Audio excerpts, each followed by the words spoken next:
morning. Coffee's ready. Nice. Ryan said it rained last night a little bit. Oh, yeah. That's wild. I had no idea. And you didn't have your little tent cover on, so you grabbed a towel? Yep. Because you definitely noticed when it started raining. Well, Ryan got rained on a little bit last night. That's pretty crazy. I had no idea it was going to rain here last night.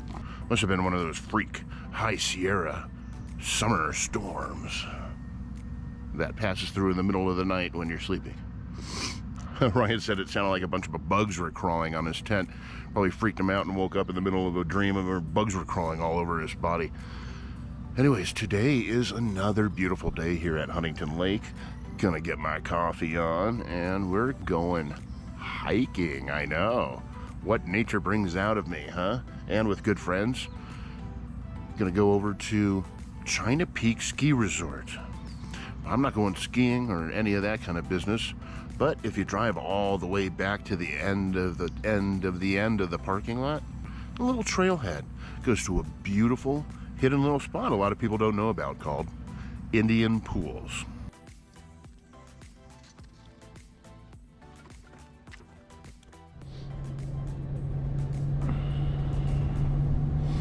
And we're heading out from Deer Creek Campground.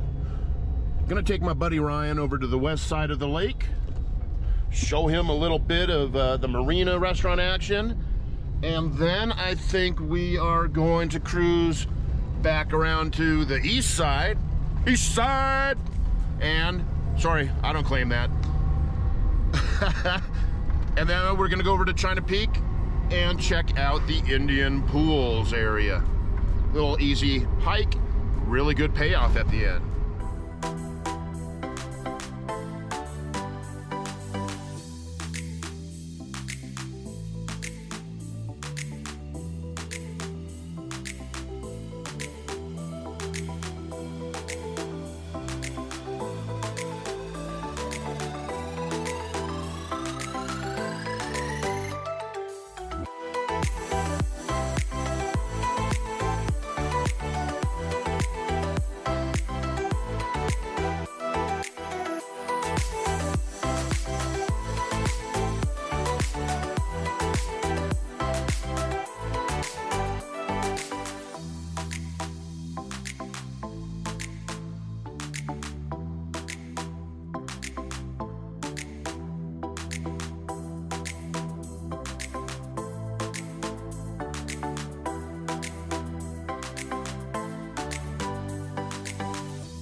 This is cool. This is what.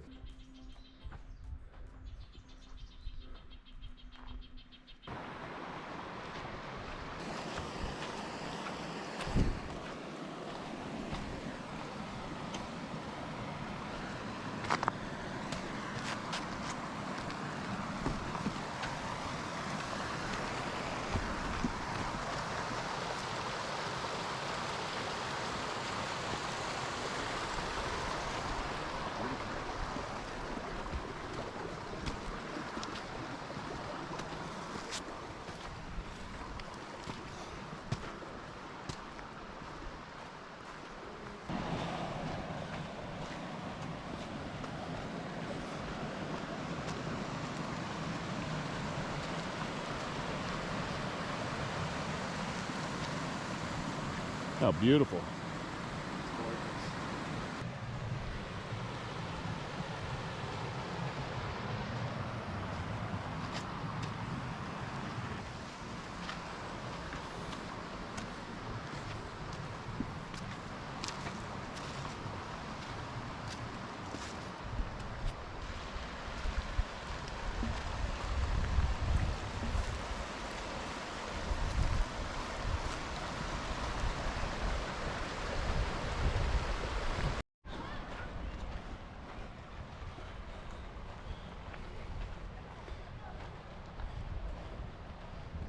We got lucky with it being overcast. Yeah. It's nice and cool.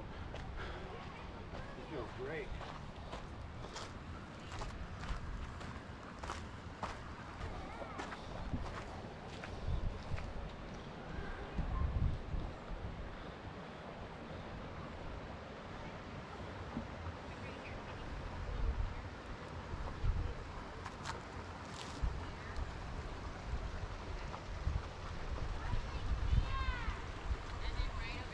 Well, Ryan and I hiked up here to the Indian Pools. I really recommend it. A lot of people don't even know this place exists, considering, as you can see, you have to drive way on back to the back lot at China Peak. And like Ryan said, I would never have found this if I wasn't following you. I knew where to go, fortunately. So it's a short little hike, not much of an altitude increase. A weird little bit of humidity, unusual for these parts up here today because of the rainstorm, which apparently was not a freak storm.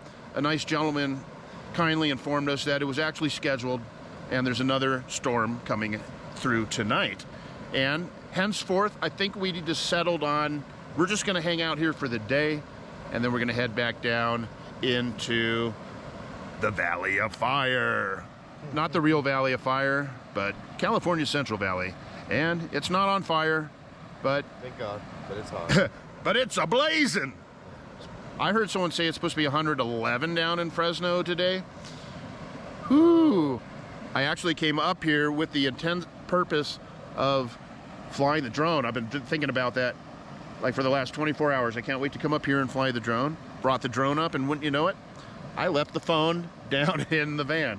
And I'm not hiking back down there and hiking back up here just to shoot the drone footage. So I'll probably launch it down from the trailhead, and at least we get a little bit of an aerial view. See what kind of distance. Yeah.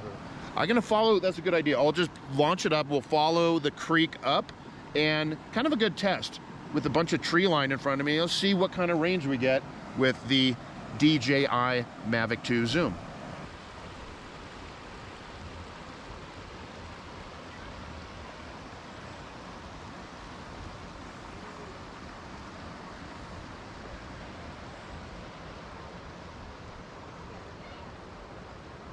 Do this.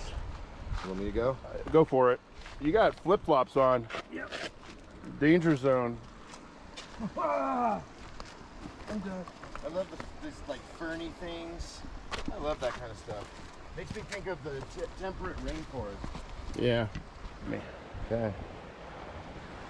Here goes Indiana. Whoa, that is good. Yeehaw! You got to do that. All right, I'll do it. Good. Here she comes. Slide the drone down. There you go. Alrighty. Slide it, I feel bad. All right. Yeah. Oh, the little things in life that bring so much joy. Wow, that was great. That was an easier way. Easier than trying to climb down. Yeah.